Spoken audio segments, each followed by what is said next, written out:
Hello, everybody, and finally, welcome back to another episode of Working Title. It's been about a month since we've had this going, but come on, it's the holidays, it's all that stuff, so obviously we took a little bit of hiatus from here, but we're getting it started again, and we are getting it started with style today. This is going to be a great one. We had one slight change. Sadly, Aaron had a power outage, so we did a quick switch with another fantastic competitor, someone that always provides a lot of entertainment here. And then we have one of the absolute best Schmoedown personalities here to give her pitch as well. And I am super excited for both of them because I know they have pretty similar tastes in movies, and it's going to be fantastic. So first up, I would like to introduce our replacement competitor. Everyone knows him. Everyone loves him. I will not call him by the name that he hates with such a fiery passion because I will lose a friend this way. But Philadelphia, how are you doing today? I am pretty great. How are you doing? I'm doing well. I am excited to finally get this rolling again because it's been a hot minute. It has. But, you know, there's holidays, there's air traffic holidays, there's a lot of stuff that needs to go down. So, but we're starting to roll again. So, you excited for this one? It should be fun. I know I'm last minute, so I did my best to scrape together a story as best I could. We'll see. I'm going to continue the theme of I'm just going to write stories around things that already exist because I'm a fanfic kind of guy, apparently. So, yeah. Works for me. And our other competitor today, I've been trying to get her on for about a month now and very excited that we finally got this figured out. So everybody knows her. We are bringing in Video Drew. How are you doing today? Hi, how are you? I'm doing well. I'm very excited that Bill actually wrote something because I did not. I just figured I'd come on here and wing it. So, should be interesting. You know what? Winging it also works. I feel like sometimes people winging it is the best way to go because wrote something is being generous. Has 5 scribble down some quick ideas. Yeah. Garth, one of our always favorite people to have on here, is here. Going to be a great one. Garth, get well soon. Hey, Garth. Yeah, I hope you're feeling better. Garth, get well soon. Hopefully, your roommate is gone again. We can always hope. We are going to do Spence, and that's super creepy. And goat. Of course, Tony around. All right. So it's been a little while, so I'm going to go back through the rules real quick for anyone watching for their first time. The first thing we're going to do, you get 3 rounds. The first round is going to be the pitch round. You get 5 minutes to get into your pitch. And just tell me whatever you got on the movie. What we have in here is a tower, a growth, and a scapegoat. So these are probably going to be a little weird, but that's why I did this. Round 2, we're going to go through the cast, director, anything else, whoever you want to be in this movie. That's what we're going to do. Round 3 is where we go to the comment section and we let you two tell me why the other movie isn't as good as yours or why your movie's the one that should be greenlit. At the end of the day, I will make my decision, but of course my decision means nothing because these are both going to be great pitches, and I'm just a random dude on the internet, so I have no say on what gets greenlit in real life. So what we're going to do, we'll start with round 1, which I called Hit Me With Your Best Plot. Do not make fun of me. It was the best thing I could come up with. And Bill is going to give us his pitch first. As you know, you get 5 minutes to make the pitch. I have our little things down here. 2 minutes, 1 minute, 30 seconds, and 10 seconds. Wrap it up. Probably should be nicer about that, but what I do. So, Bill, whenever you start talking, I will go ahead and start the clock. All right, so the movie is called The Last Joke. This is going to be a DC film, and this is mine. So the movie opens up. It's primarily going to take place in the beginning at Wayne Tower. Bruce is overseeing a bunch of things when all of a sudden a scare happens, and it looks like Gotham has been hit with some kind of weird bomb that is releasing a spore all over town. And people are getting infected, and people are they start having weird kind of like fungusy growths that are sprouting out. Similar to what you would see in, Last of Us. Hey, Booster Gold, get out of the camera, please. Get out of the camera. Come on, man. Every time. So Bruce now has to get out of there while also still trying to tend to everybody that is getting sick because it is everywhere. Meanwhile, all this is happening. There is an explosion of sorts over at Arkham Asylum. And all those guys are getting out, and they are all running loose and also possibly getting infected. In the midst of the skirmish, while Batman is trying to deal with both of these crises, the Joker gets out. He's running a little crazy, and he is attacked from behind, black bag over the head, and he's taken away. Through a series of events, Batman's going to figure out Poison Ivy is the cause of everything that is happening. And he is also trying to get an antidote ready, start getting people taken care of, while also dealing with all of these criminals and trying to find Poison Ivy to put a stop to it.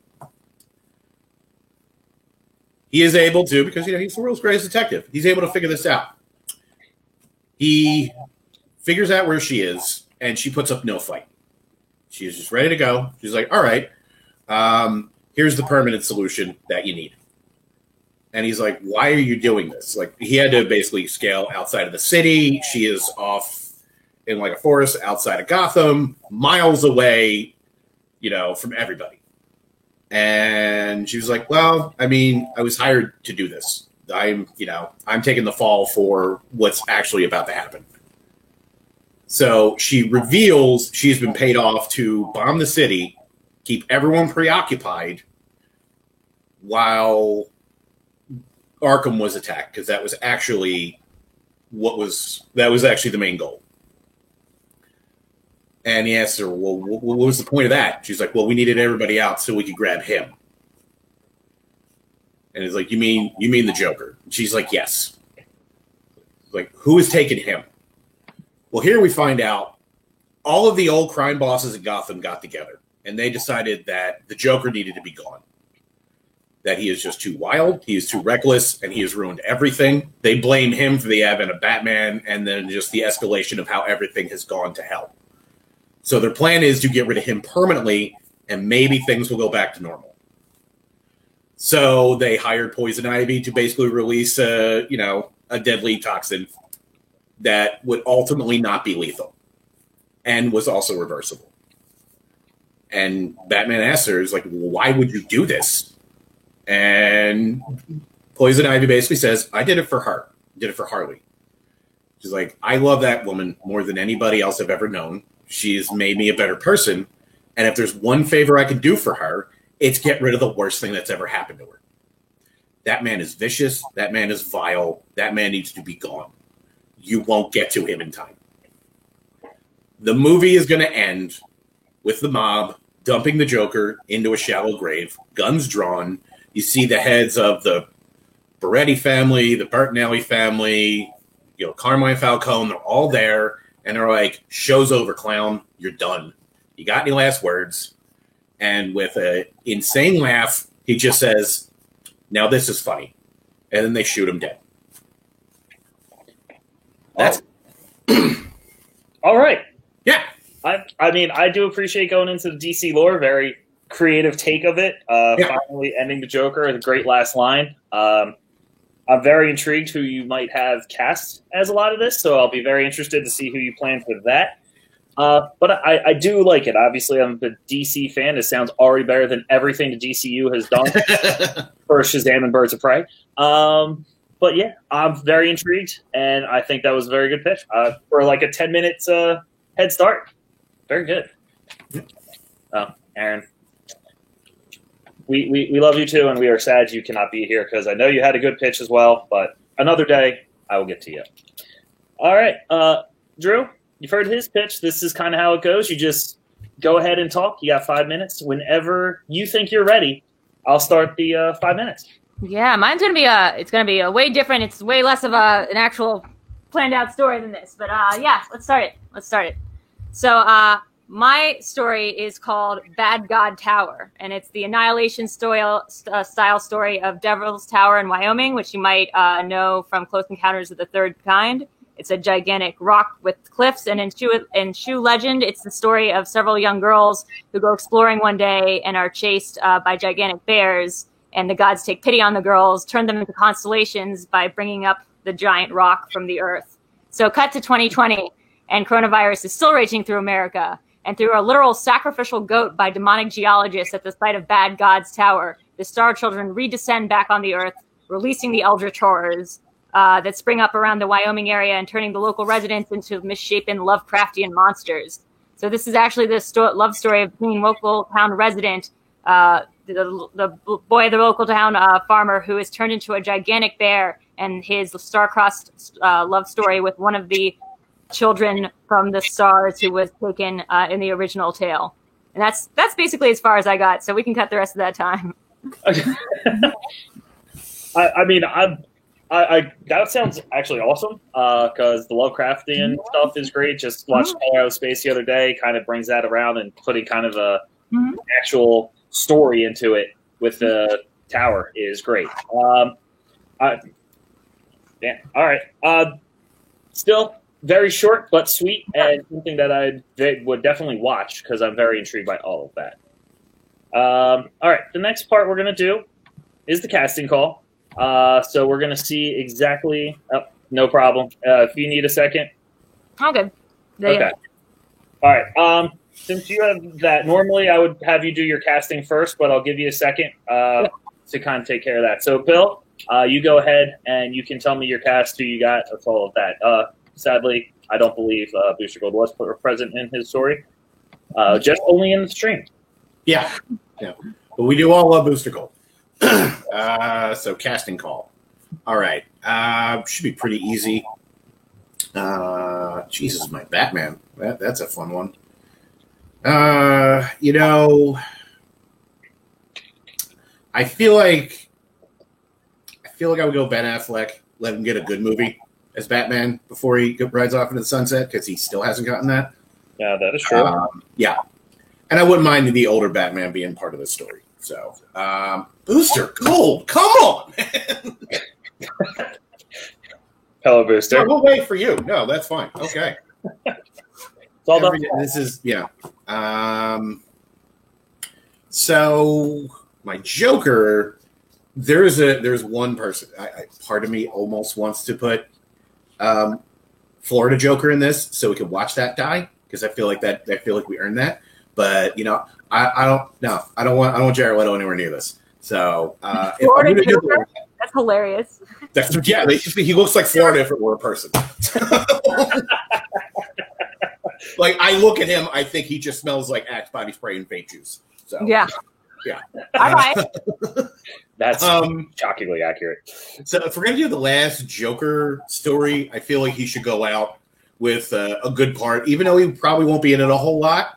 I feel like my dream cast would be Leonardo DiCaprio for the Joker.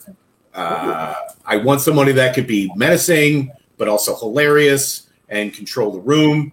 That's the guy I kind of want. As far as Poison Ivy, because she's the only other one I am really concerned with, and I got to pull up her name real quick because I forget. Wait, in the meantime, am I allowed to dog his pitch? Like, because Leonardo DiCaprio is the Joker? Come on. That man's never made a joke in his life. Oh, don't worry. The next once we're done with these, okay, that's the whole plan. Is you right. Okay. I can't dog him. I think Lake Bell does such a fantastic job in the Harley Quinn show that I think she earned the right to do it live action. Like, she just owns that part in a way that is just wonderful. So as far as director, I think because this is going to be I need somebody that's going to balance the horror aspect while also being funny. So I would want Eli Craig all over this. Tucker and Dale versus Evil is one of the funniest movies I've ever seen. It's also pretty brutal. So I think he could balance both of those out. Absolutely.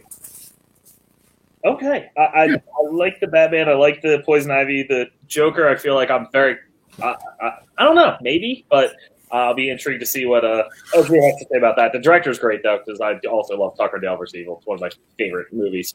Yep. Drew, who would you want to be as your star children, or who would you want casted in there?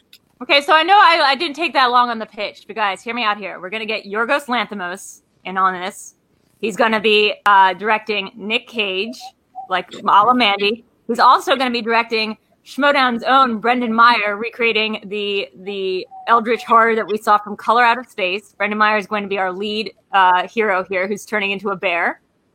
And then we're going to have Tilda Swinton as the leader of the Star Children, descending back down to Earth, creating all this chaos around there. We're going to have the voice of Oliver Platt, describing the sentient growth that is growing up around the community and infecting in people's minds. Oh, yeah, because it does that as well.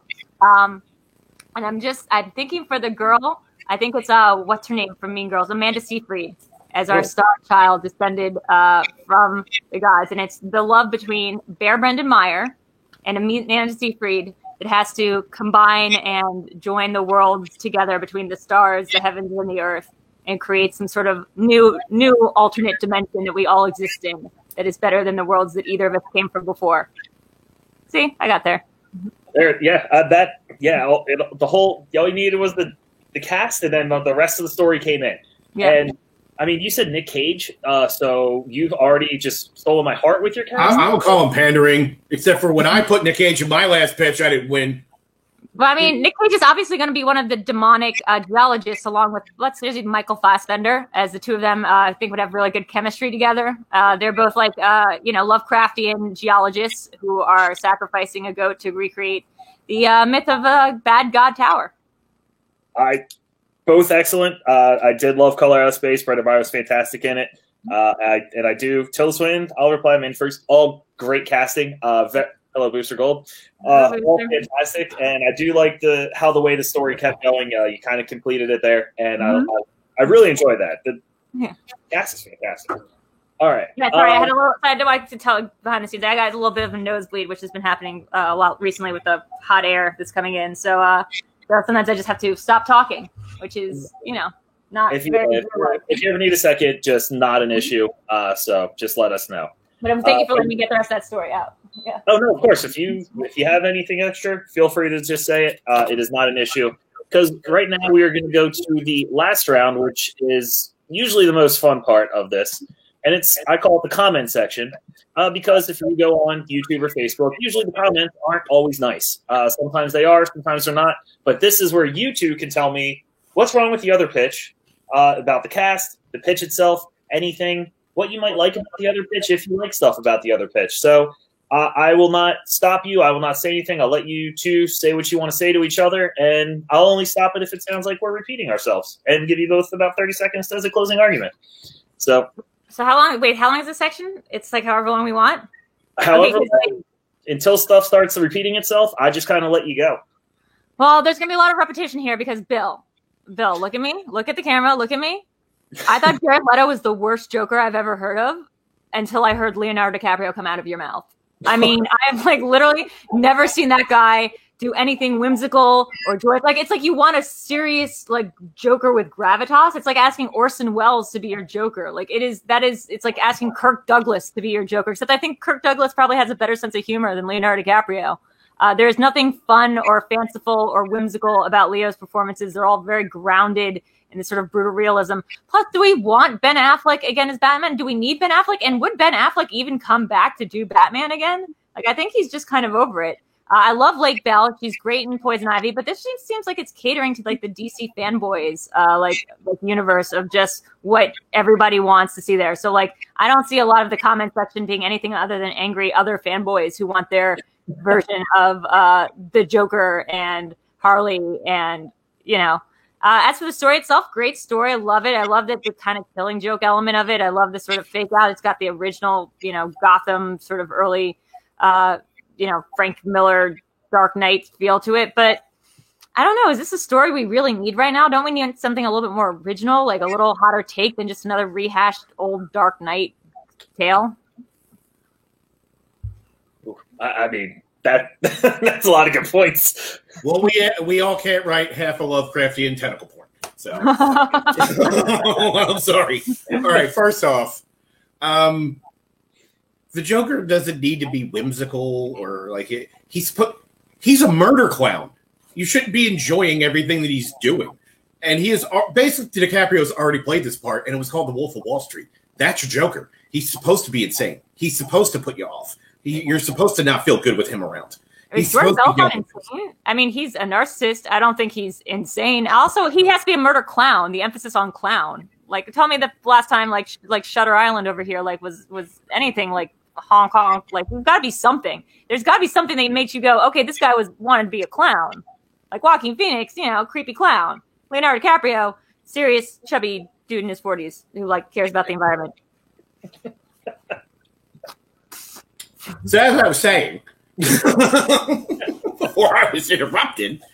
So here, I mean, I just feel like we've already gotten the anarchy version of the Joker. We've already gotten the Clown Prince version of the Joker. We've had Florida Joker. Let's have scary, menacing Joker just one time. That's all. Well, what happened to Joaquin? What's that? What's Joaquin doing? Like, you have scary, menacing Joker. All the Jokers are scary. That doesn't count because that's first off, I didn't like that movie. That's just number one. That's just vague, and I didn't like it. Okay. He's fine, but he's also not the Joker. I don't know what that is. I don't know what that movie is. That's like, I don't know. That's the comment section of your movie is going to be ridiculous if you're going to answer every single one of these comments. I mean, it's basically Tom Phillips, the Joker, is Taxi Driver, but for those who didn't feel like watching movies from the 70s. It's about as deep as a puddle, and it means just as much. I would say it's a king of comedy for people who didn't watch movies in the 70s, but I see your point. Yeah, that's fair. I mean, basically, that's what it is. So, this is I honestly feel like, though, this is this is a tale that if you're going to do, like, weird stuff and you're going to play around with, like, continuity of things, I feel like there's room for this, too. Because they've already tried to adapt The Dark Knight. And you know what? The less we have to deal with any kind of Frank Miller, anything, the better, because that guy just needs to go away. That's Fair. Just me. Fair. He is... no argument here for that. Yeah, no. So I would not mind not doing that, because that is the most overrated piece of Batman anything. But then why not just go with the new Batman? If we're going to break from reality here, break from the existing thing, why use an existing Poison Ivy and existing Ben Affleck? That's sort of already combining two different universes of DCU. Because I feel like I think Lake Bell earned the right to be a live action Poison Ivy because she is fantastic, and I don't want to see anybody else touch that role anymore. Like, she owns that thing, and it is gorgeous. Yeah. So no argument with that on that one. As far as Ben Affleck, I like Ben Affleck. He's not a bad guy. I enjoy the movies that he makes, and I think he's gotten a bad rap a lot of his career, especially the deluge of hatred he got for even taking that part in the first place. And then he got the worst movie ever out of it. And then the follow-up was somehow almost as bad. I feel like we owe him a good Batman movie. Just one. Just let him go out. And then afterwards, when I pitch my Batman Beyond, and we get George Clooney, who also deserves a good Batman movie. I'm going to make it up to a lot of people. I'm so sorry. I think the world owes Ben Affleck another Batman movie. Like that's how you're going to go into try to sell a movie is, guys, come on, don't we owe Ben Affleck another chance to be Batman if Ben Affleck doesn't care to be Batman? And the idea that we're going to put a starring role on somebody whose best quality is that, like, come on, he's not that bad. And he could possibly be better. Starring two gigantic A-list movie stars who I cannot think of a less interesting pairing of people that I want to see play against each other than Ben Affleck and Leonardo DiCaprio. I mean, it would just be super grave performances. We're taking the idea of superhero movies and making it like the most self-serious issue in the world. I mean, Lake Bell kind of elevates it a bit, but we are talking about like the most self-serious Batman of them all. If we're going with this idea. I mean, you're the one that wants to make Nick Cage like an elder guardian devil. Yeah, that's like the least self-serious thing I've ever heard. I mean, he's at a rate of one good movie a year, and that's already kind of happened. So really? I don't know what kind of. Lanthus made Mandy, and then he came out the same year as Color Out of Space, which also came out the same year as Mom and Dad, which was like 3 good movies for Nick Cage in 1 year. The other 87, not so much. I mean, I'm saying, like, Nick Cage has been killing it lately. His choices have been awesome, and his performances when it comes to things like this. I mean, when you get Nick Cage in the right role, especially in these kind of weird, surrealist Eldritch Carr kind of roles, it taps into something in him that's like absolutely transcendent to watch. And I don't think like anyone can argue that. this movie won't be for everyone. Like, obviously, the comment section will be full of people being like, "What the hell? Like, is that movie really about like ancient bears? I didn't get it." But like, those people can go to hell. I'm like, who cares? This is an A24 produced film. It's going to appeal to who it appeals to, and like, it's going to be. You did that because Aaron's not here. I was gonna say that's got Aaron's vote. That's an Aaron. Like, this is my aesthetic. This is not Aaron. I'm being colluded against. That's what's happening here. This is my personal taste. I mean, I thought about making this, going in a David Lynch direction with this because there's a lot, and when you look at the legacy of Bad God Tower, it's literally called that because like somebody mistranslated it for Teddy Roosevelt. It's this giant tower that's out in the middle of the desert in Wyoming, and it's like the strangest looking, like just monolith out in the world. And I think like in a time right now when so many of us are like scared and like looking at these things up in the sky and looking at these monoliths that like appear and disappear in Utah, we were just kind of hoping for some sort of other reality, some sort of answer that makes sense for why things are the way they are right now. And I think this movie provides that sort of escapism. So my movie is super serious, but Trent Reznor's dream journal here is going to be like a hoot of a good time. Okay. Yeah, it's gonna be a fantastical, whimsical, strange, and like disturbing adventure that's gonna completely like subsume you, and it's gonna either turn you off or you're gonna like be obsessed with it for like 18 years and like wear shirts, and there are gonna be bands that dedicate themselves to like Bad God Tower and like rating like lore extended fan fiction. Bill, you yourself will end up writing fan fiction about Bad God Tower. And my movie will have Batman fighting Last of Us like fungus zombies. Everyone's gonna love that. It's like 18 Batmans. Like I think that happened in Batman and Robin is Batman like versus fungi. Anytime you get just a Poison Ivy, it's Batman versus fungi. We've seen that. You've never seen Nick Cage, Eldrick Horror, Brendan Meyer. You've seen that together, but plus Tilda Swinton Landos. Like you've never seen that. So that sounds like the whitest room I've ever heard. It's Wyoming, Bill. What do you want? That's close to a mic drop as you can get right there. Yeah, no, that's pretty good. That was that was fantastic, and both had great points. I'm gonna remember that comment for a very long time because that was hilarious. I will give each of you like just 30 seconds. I'm not timing this, just a little bit as a closing statement, and then I'll make my choice, and we'll go from there. Beauty before age. Okay. Drew, you want to go ahead? Yeah, I mean, I heard Trent Reznor in there. He's a good choice. I mean, now I'm just trying to imagine like what kind of great band like would go along with this amazing Devil's Tower, Bad God Tower movie that I came up with. But I just can't think of it. So I'll leave that up to the audience, who's obviously going to want this movie to decide like who they want to have. Do we want Tangerine? Do we want to go like with an 80s mix? Do we want to go with that like sort of like neon demon feel? Are we going with something totally ethereal, like a Raymond Dualdi sort of orchestral covers of like modern songs that you love? I mean, Bad God Tower has a lot of possibility, and it's going to be very strange and very disturbing, but it's a journey we're going to all take together. And it's like something I can promise you, unlike Bill's movie, you've never seen before. Bill? Closing statements? I mean, everyone should know my movie here, I tried real hard. I mean, I reached into my brain and I thought, hey, this is what I would like. Maybe other people would like it too. I mean, you get to basically finally see the Joker get what has been coming to him for 70 years. Just one time, he finally gets his comeuppance. And there's no comeback. There's no trapdoor. He is gone, and everyone can breathe a sigh of relief. Honestly, I think that would be great. And I know you're saying like, oh my god, who wants to see like Leonardo? Who wants to see him get shot in the face? A lot of people probably. Why not? I'd play that. That'd be great. Let's do it. It's also kind of nice to see Batman not actually solve every problem at the end of the movie. He does not save him. It does not end well.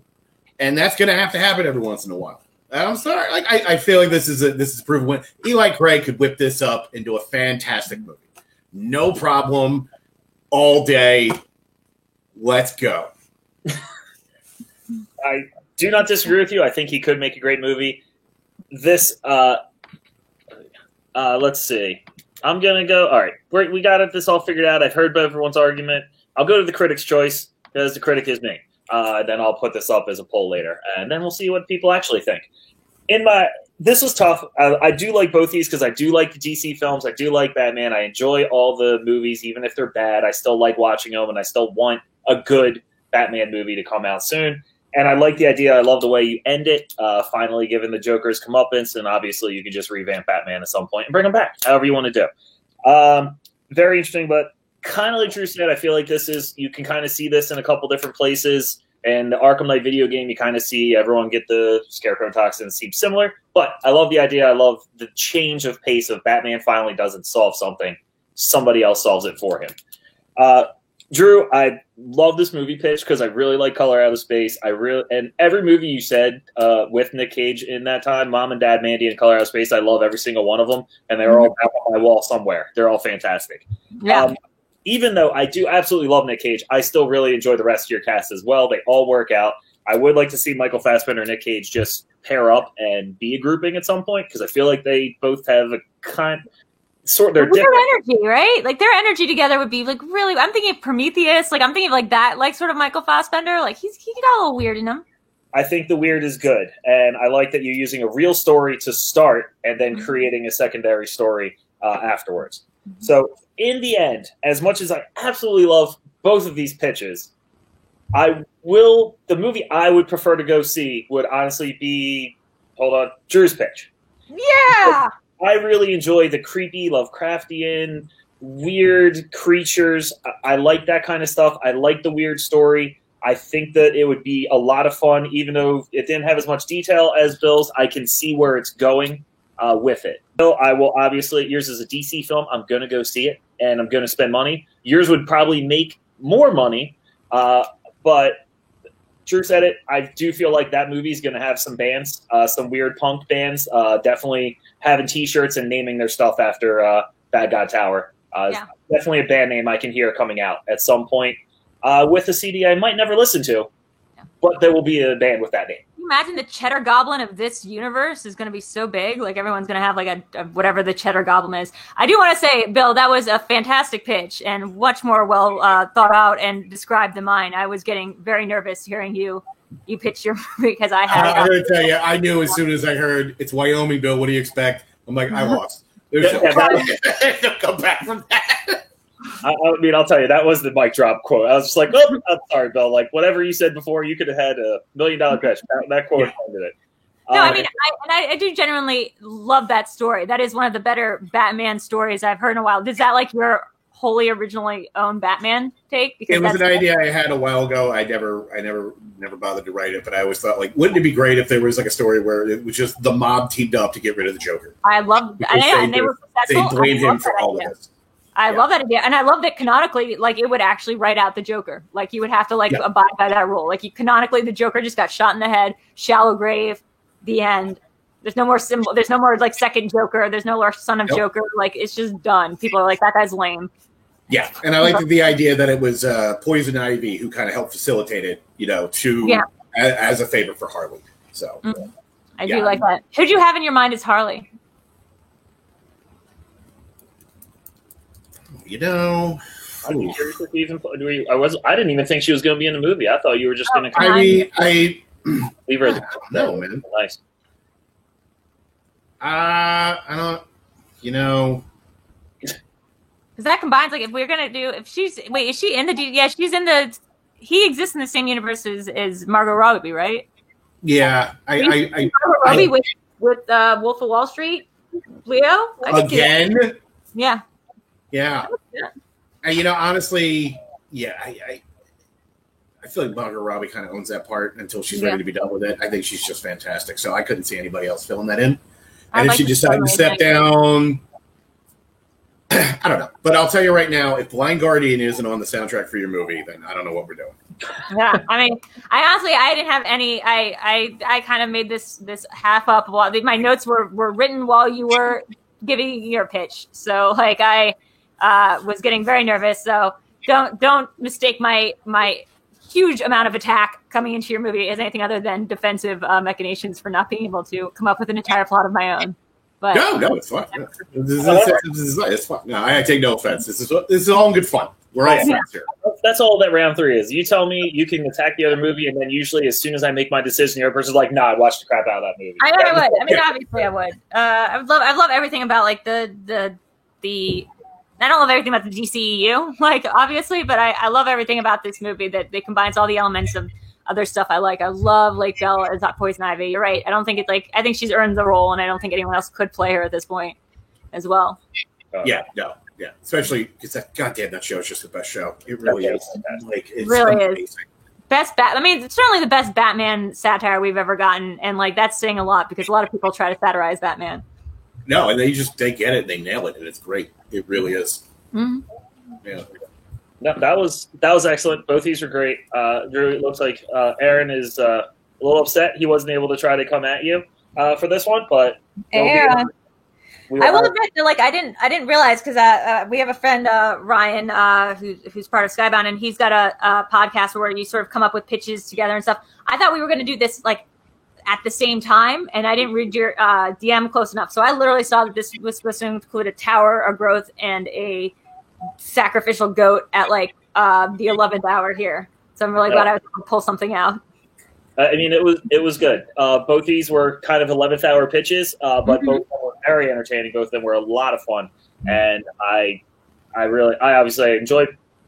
Bill, you've been on here before. I always enjoy having you on here. Drew, that was fantastic. I would love to have you on here another time at some point to play probably Aaron, or if Ryan, if we can get bring back it, Aaron.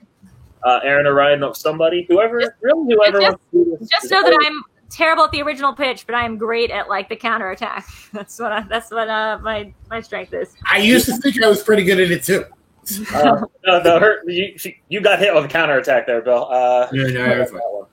I'll go with Bill first. Bill, obviously you've been on here before. I'd love to see you on here again. But is there anyone else you would want to go up against? Anything like that?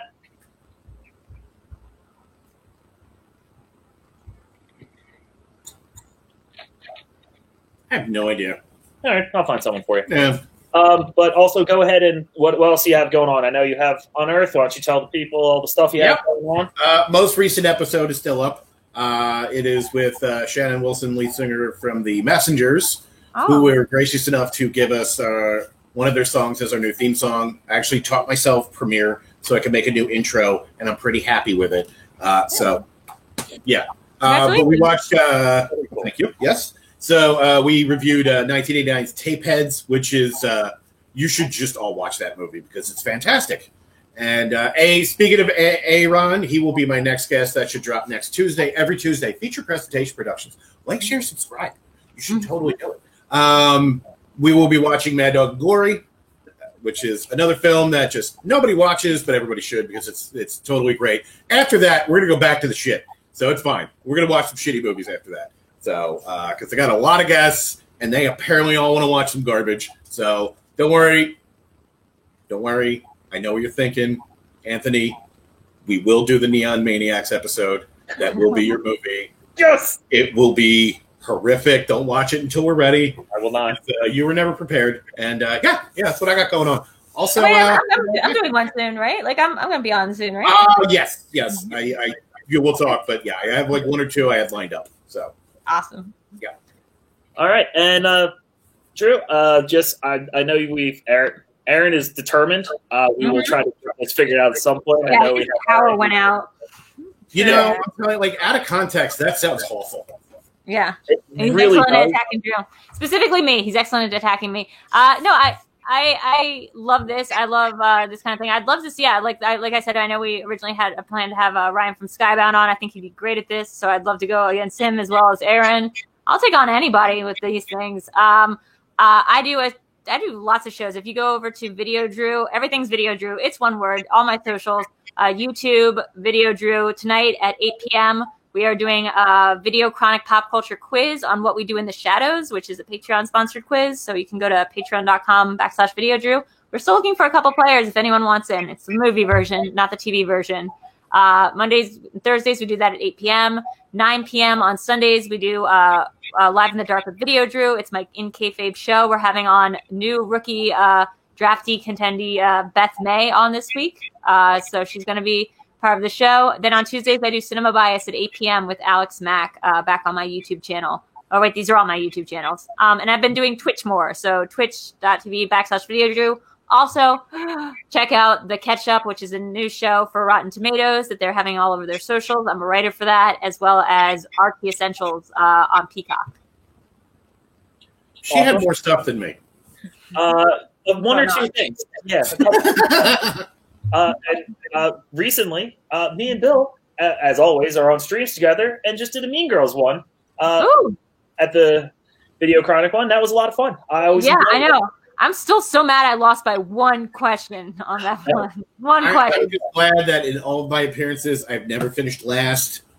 I'm going to keep that energy going. So I'm still totally jazzed. I pulled off that Die Hard win because that was great. I'm pretty happy that was amazing. I want to beat Bill on something. So if it takes Mean Girls for that to happen, I'll take it. But this has been fantastic. I loved hearing both your pitches. I look forward to hearing more. Anyone else out there, if you want to do this, if you want to give it a shot, you can hit me up on Twitter at Getting Tizzy. You can we're probably all friends on Facebook.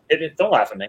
You can hit me up on Facebook, any of that, or on the opening night trivia page.